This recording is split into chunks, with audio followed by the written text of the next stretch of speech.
Hello to all you lovers out there. Welcome back. We are here with August couple of the month. What? You can tell we've been drinking. I know. Hello to all you lovers out there. Welcome back. We are here with our August Bachelor of the Month, Mr. Alonzo Watson. And before you get into that next question, G, I want to know why you keep calling him Larry. Oh, because that's how I met him. So I met you as Larry, and then you became Alonzo. So who's Larry? Okay, so a lot of people don't know this, a lot of people do know this, but my government name is Larry. I'm a junior. Around 28, 29, I decided that I really wanted my own identity. I started having a lot of issues because I was a junior. You know, professionally and personally and things of that nature, i.e. credit and stuff like that. I've heard those stories. Yeah, yes. A lot of, my father's credit was cross-referenced with mine, and a lot of medical bills and just different stuff that I would have to dispute every single solitary year. It got to the point where every year at the end of the year I would pull my credit and I would see like many different items that belonged to my father that I would have to dispute. I mean, the fact that we had two different birth years, two different social security numbers didn't matter. We had the same exact name with different history of the same addresses. So, it ended up on my credit. So I decided that, you know what, hey, that's my dad. That's not me. Right. So I wanted my own identity. So I decided to change my name. And I actually went down to the courthouse and, filed to change my name, and the judge said, "Are you comfortable or familiar with the name Alonzo?" And at the time I was like, "Yeah."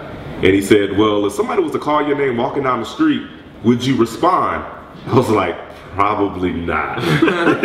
He's like, "Yeah, so I suggest that you kind of go by Alonzo informally for a couple of years, get used to it, and then go back and change your name." So I've actually been going by Alonzo for about 8 years now. People who've known me for a long time still know me as Larry, and they're transitioning as well. So are you going to legally change it now? Yes. Okay. Yes. Awesome. I prefer Alonzo. That is an interesting story. Yeah. But when I met you 6 years ago, you were Larry. I was Larry because I met you 6 years ago amongst people who had known me longer. And so they still referred to me as Larry. So I was introduced to you as Larry, even though I did go by Alonzo. That's an interesting story. It is. It's great. Yeah. Well, Alonzo. So now I want to get into, because we talked about how nice of a guy you are, and you wear your emotions on your sleeve, and you got a great thing going, and blah blah blah. But what I want to know is what do you consider a flaw of yourself, and what would you say? Well, I'll ask this: in your past relationship, what was the biggest complaint that you got from your ex? Like, what is if you have one, a common theme that people have, that complaint about you? I think one of my flaws is that I want to find love so bad. A lot of times I fall really easily for individuals. So I can get wrapped up and caught up really fast, and that tends to not, be too healthy. I want to, kind of take the time to really get to know an individual and really allow them to, deserve that spot in my life where it's just like, okay, I'm giving you 100% of me. Here you go. Right. And I can't do that with just anybody. But it took a lot of heartbreak, heartache, and pain for me to realize that, hey, not everyone deserves my heart, and I have to allow a person to really earn that. Something that's been a theme with me, and it's kind of comical, but I've been called a conversation bully. What does that mean? Well, a conversation bully is, and I don't know if it has a lot to do with my background in psychology and whatever the case is, but if there's an issue and we're arguing and we're fighting, we need to hash it out right now. I want to talk right now, or whatever the case is. You walking around giving me your tail to kiss or whatever the case is. Let's talk about it now. And so I'm the type of person where I'm going to be in your face. I'm going to follow you around the house. I'm going to be calling you. Like, I want to talk about it. Why? Some people need time to process their emotions and their feelings and to have but that's a challenge for you to do that. That's a challenge for me. And that's where I realized that that's something that I've been working on. I'm not like that now, but because I didn't You realize. still got a little bit. Well, you single now. You single now, so you ain't got nobody to be like that Which with. is the perfect segue back to your Facebook post. Don't get me wrong. I'm truly thankful for all my blessings and success. Awesome job, great family, friends, career, supportive family, good health. But the one thing I want so badly is so hard to attain. What do you want so badly? Love. Love. Love. What kind of love? Because I'm sure you have love in your life. I do You love have your love in my mama, life. you love your brothers, you love your friends. Love my family. I love my friends. At 36, I feel like the one thing that I've not accomplished is a successful adult relationship. Define adult relationship. Well, I've had significant others. I've dated. And the longevity wasn't there. I didn't get the opportunity to invest, to create memories and things of that nature. And I think at this age, you know, I want something long term and something permanent. I don't want to just play house. Right. I don't want somebody that's going to just be there temporarily just because I'm lonely. And that's one thing that I'm extremely aware of is that, you know, when you want a relationship, you have to make sure that you're ready and you're in that position to receive that. And, you know, the reason why I'm single is, yeah, you hear, you know, the cliche, oh, I'm single by choice. I typically say that I'm single by circumstance. And the circumstances around me being single is that I find that there is quality over quantity. You know, there's a lot of individuals out there that I could see aesthetically, physically, that I would like, wow, you know, but at the same time, they might not be for me. And I had to get to a point where I had to say, hey, you know what? I'm going to focus on me. I'm going to focus on Alonzo. I'm going to get to know who Alonzo really is. I'm going to fall in love with Alonzo all over again. Because once I fall in love with myself and once I really know who I am, Message. then I can love someone else. Right. That's a love nugget there. Yeah. So do you feel like you know who Alonzo is now? I know who Alonzo is.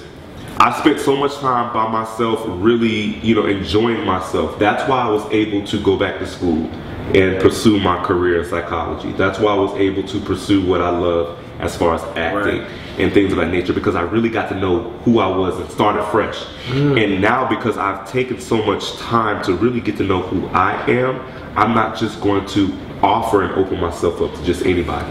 You know, there's a common theme throughout this interview is it sounds like you've offered yourself up too quickly. Yeah. You know, in the past. Like, I feel like you know, we all have baggage. Do you feel like is that a bit of baggage for you that you're afraid to? Are you afraid to open yourself up now, maybe? Are you a little bit overly cautious of opening yourself up because of past hurts and how you felt that might have, you know, not been beneficial for you? No. I'm eager to open myself up to someone. Okay. Because one thing. Clearly, I know that. No, I'm not afraid. But one thing that I really pride myself on is I don't make individuals in my future or present pay for the bullshit that I've dealt with in the past. Yeah. You know, so, you know, the theme with me has been that I've opened myself up too fast and I've fallen for individuals where they might not have been the ones for me. But again, the definition of insanity is repeating the same thing over and over again, expecting different results. So I had to come to a point where I realized, you know what, I'm kind of insane a little bit because I'm doing the same thing. And I didn't want to be a serial dater. And that's what I was. I realized that, hey, you know what, it's not all about the individuals, because I got to the point where every time I broke up or something ended, it was always their fault. But then I realized that, like, because when you point your finger, there's always 3 more pointing back at you. So it's like, what am I doing wrong? Okay, yeah, they hurt me, they did their shit or whatever the case is, but what did I contribute to that also caused the relationship or the situation to crumble? And again, it's all about being real. It's all about identifying with yourself and knowing who you are and knowing where you are in life, where you want to go, and what you can do to actually gain those things that you want. Exactly. Self-awareness is key. Yeah, you have to be self-aware. Yeah, absolutely. So in your Facebook post, though, you say the one thing that you want, love, absolutely, romantic love with another man, preferably not a daddy, is so hard to attain. That's the specific language you use. Why is it hard? Like, why do you think it's so hard for you to find that person? I just think that the universe hasn't aligned itself up yet for me to meet the person that I'm meant to be with. You know, it's hard because of the fact that yet I'm lonely sometimes. You know, and I want somebody. So I can't really allow that part of me to open myself up to just anybody and say, hey, you know what? The lonely part. It has to be right. I'm good. Don't get me wrong. I'm good. You know, I'm not desperate. I'm not at the point where I'm just devastated because I need somebody. I think we all want to be in a relationship. We want that affection. Human we nature, want the intimacy. We want to spend time doing things, you know, whatever the case is. But again, because I'm not a serial dater, I don't feel comfortable with dating 5 and 6 people at one time because I'm not a player. Right. So I don't even have the mental capacity to handle 4 or 5 people. You say what? You just crush a lot.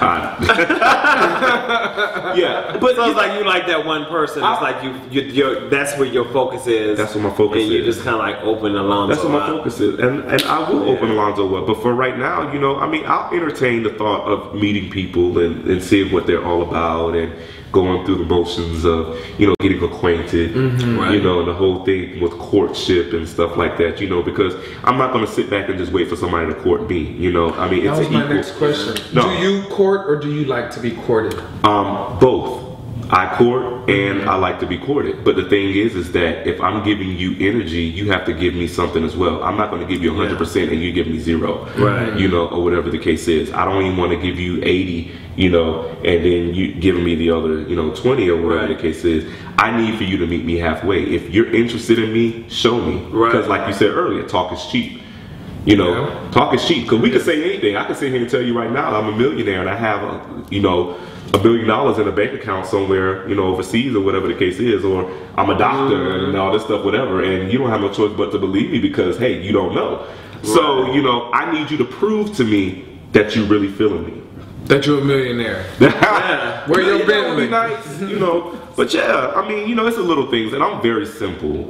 I'm extremely simple. Little phone calls to say, hey, baby, I'm thinking about you, and hey, how you doing? You know, whatever the case is, because in reality, I'm probably more busy than anybody. You know, working a 9 to 5, and then doing my, you know, clinicals and stuff like that, and then doing the web series.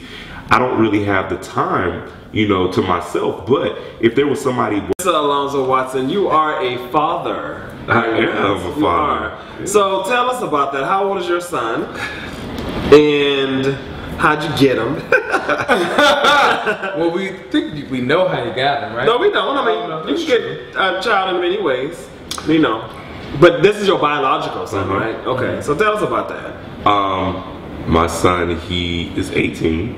Oh wow! And hold on, Papa, you were 18, huh? I was 17. He will actually be 19 in November. Wow! November the 10th.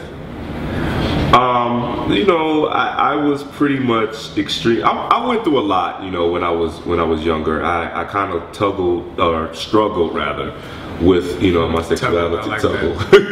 Either way, I was confused. right. Confused. You know, when I was younger and things of that nature, I knew something was different, but, you know, I didn't really act on it for a long time. So, in high school, you know, I was all-American, you know, teenage boy. You know, I played basketball, you know, JV varsity on the high school team. I was captain of the track, you know, team, whatever. I ran hurdles. So it was just like, you know, it was being thrown at me. Right. You know, the pussy was being thrown at you. I wasn't lacking in that area. I like that word. Yeah, but you know what? The funny thing is that, you know, I can remember now, you know, doing certain stuff for the locker room stories. You know, being an athlete and being a young kid. I tell my son this all the time. Yeah, you got the locker room stories. You in the locker room. Everybody needs a story. So you felt pressure. Yeah, I was extremely promiscuous when I was a kid. I was extremely promiscuous when I was a kid. I actually, when I lost my virginity at 15, and the female I lost my virginity with actually became pregnant. Wow, you just that first time? The first time. Damn. And soldiers are fertilizing. And the first time, and you know, unfortunately, you know, things didn't work out, and you know, the pregnancy didn't go full term. Right. But you know, I had my son when I was 17. I was a junior in high school, and you know, I mean, he's my pride and joy. You know, we have a very close relationship. You know, he is up north, and we talk often. You know, I try to make sure that I instill in him what was instilled in me, to make sure that he's a respectable young man and he makes the right decisions in his life. So I'm very proud of the man that he's become. Yeah, awesome. yeah. I mean, Awesome. you know, congratulations on because I mean that's 19. You got a 19-year-old. I got a grown man. I'm gearing up to be somebody's granddaddy. Right, you are. You are. And I'm gonna be a hot granddaddy. So. Alright, so we want to thank you, Alonzo, for joining us for the Bachelor of the Month for August. This has been a great conversation. Thank you for opening up your heart, being vulnerable with us, Wearing your emotions on your sleeve. Right. We love when our guests do that. Absolutely. Please continue to watch our videos, subscribe. If you have any questions or if you have any Bachelor of the Month suggestions, email us at loveworks@wanag.com. That's loveworks@wanag.com. We also want to invite everyone out there watching to the 4th annual Gentlemen's Ball. Yes, masquerade ball. Yes, we will go beyond the masks on. Alonzo will be there. Oh, I'm gonna be there For the first time. It's the 4th annual, the first time he's gonna be there. So we got that on tape. All right, so go to thegentlemensfoundation.org and get your ticket today. Thegentlemensfoundation.org. Get your tickets today. That's right. Thank you for joining us. Love you all. Peace.